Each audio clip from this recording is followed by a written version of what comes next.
Ну ты посмотри на нее, отец, взрослая она стала, начала с порога Наталья, жена Валерия, как только он вошел домой. В каком смысле я что-то не понял? Валерий остановился возле умывальника, в недоумении посмотрел жену. За столом у окна сидела старшая дочь Варвара. Она прикрывала рукой щеку, которая тлела как помидор. Отец наклонился к дочери и отнял ее руку от лица. Она. Варвара кинула в сторону матери. Так не она, а мама. Но. А раз мама, значит за дело, сказал отец и сел за стол на свое место, ожидая ужин. Он ужинал всегда, когда только приходил с работы, такое у него было правило.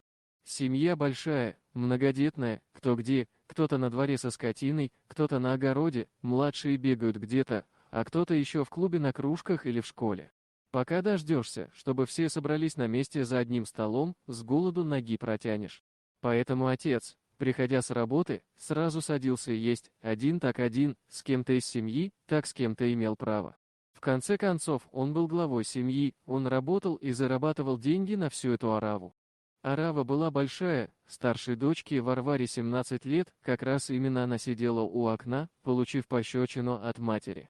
После нее идет средняя дочка Маша, та, что вышла навстречу отцу. Третья дочка Лидия, самая младшенькая из дочерей, скоро 15 стукнет.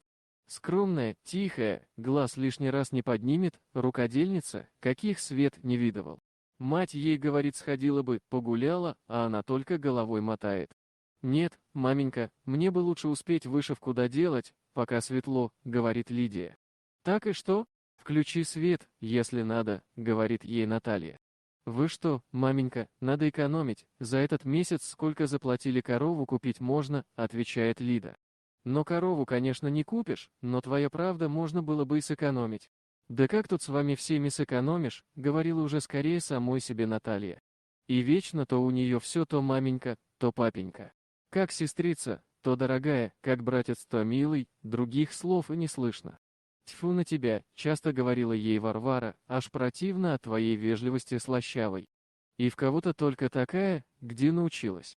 А как по-другому, сестрица дорогая, надо же любить друг друга, скромно потупив глаза, говорила Лидия. «Да фу на тебя», словно дразня сестру, отвечала Варя. Ну а кроме трех сестер-погодок, были в семье у Валерии и Натальи еще и Егорь и Васька. Признаться, Валера сам уже не помнил, кто в какой очередности, а ему что, его дело работать на тракторе, а не порядок отпрысков своих соблюдать. На это у него Наталья есть, она если надо, то подскажет. Завтра у Егорушки день рождения, напоминает жена. Понятно, сколько ему? Спрашивает Валерий. Да уже 5 годков. Прихожу сегодня до магазина, а кума мне и поет. Видали твою Варьку на речке с хахалем милуются, любятся. Ты ж погляди, а чего удумали до свадьбы то, раскудахталась Наталья. Ну, мама, возразила Варвара. А что, мама, ты по-людски не можешь? Приведи в дом, познакомь с отцом, он посмотрит, поговорит с ним, а если одобрит, будем к свадьбе готовиться, там и милуйтесь сколько душе угодно, сказала мать. А потом уже обращаясь к Валерию, добавила. Вот ведь мы с тобой, разве не так? Разве я до свадьбы крутила перед тобой хвостом? Но мы же не в каменном веке живем, мама, попыталась возразить Варвара. Я что, должна за каждого встречного замуж выходить? Может, мы просто так дружим? Я вообще так-то за него замуж не хочу. Вот и посмотри на нее, замуж за первого встречного не хочет, а хвостом крутить хочет, чувствуется, со своим просто так мне в подоле принесешь. Наталья. Ну так, а пощечина то за что? Ты сама что ли видела, что она хвостом крутила? Спрашивает Валерий. Нет, я не видела, кума видела, стала объяснять Наталья. Но твоя кума сама повертеть кое-чем любительница, вот и судит, а других по себе. «А по морде тот и ребенку за какие заслуги съездила?» – спрашивает Валерий. Он не сторонник был телесных наказаний. «Ай да ну вас!» – вскрикнула Наталья, уселась на лавку стола и, опустив голову на руки, заплакала. «Вот поверьте на слово, ей-богу в подоле притащит», — говорила она вся в слезах, иногда поднимая голову. «Ну ладно, девочки, ну помиритесь», — говорит Валерий. Наталья выбежала из кухни. Но что-то ей-богу, Варька, ну как маленькая, я все понимаю, но как-нибудь там помилуйтесь потихонечку, ну чтоб не видел никто. Зачем при всех то, зачем средь бела дня, стал Валерий тихо говорит шепотом. Ну, папа, и ты туда же. Ничего мы не на людях. Кто знал, что кума будет по речке в обед шататься, сказала Варька. Парень-то хороший, спросил отец. Да, хороший, сказала Варька. Так может это веселым, да на свадьбу, улыбнулся Валерий.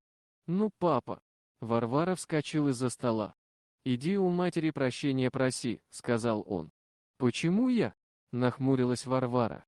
Потому что она твоя мать, а ты девчонка сопливая. Ну давай, давай, иди, Валерий махнул рукой. Варвара убежала вслед за матерью. С того инцидента с пощечиной прошло какое-то время, может полгода, может меньше. Уж осень была в самом разгаре. Уборочная эстрада. Едет Валерка на тракторе по полю и вдруг видит на земле змея. И так скинется, эдак и клубком сжимается, и выпрямится прямо в стойку, но явно привлекает внимание, как будто гнездо свое охраняет, словно сигнализирует: человек, ты не едь сюда. Слез Валера с трактора и пошел смотреть.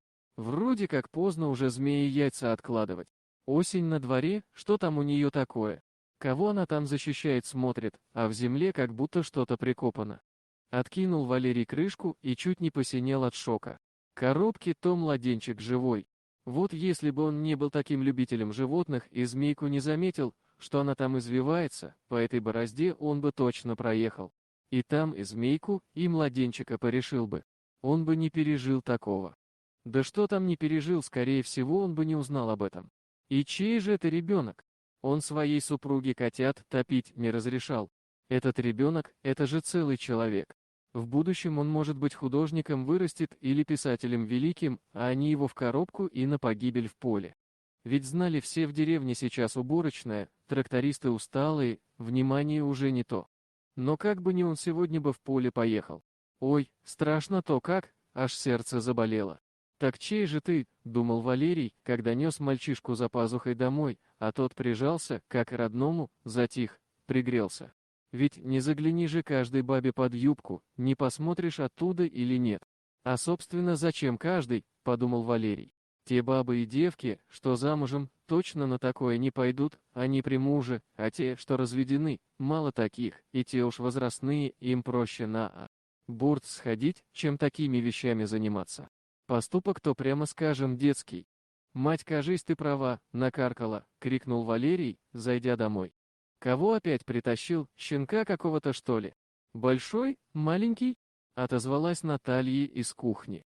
«Мать моя женщина, так это же ребенок, Валера!» — всплеснула Наталья руками. «А то я без тебя не вижу. У меня глаза пока на месте», — сказал он. Ну и не откладывая в долгий ящик, рассказал, как обнаружил мальчишку. Но пока они его купали, одевали, да искали чем кормить, уж и дети собрались, смотрят на малыша, удивляются, смеются. «Папа, а давай его у нас оставим, тогда я уже не буду самый маленький», — сказал вдруг младший сын.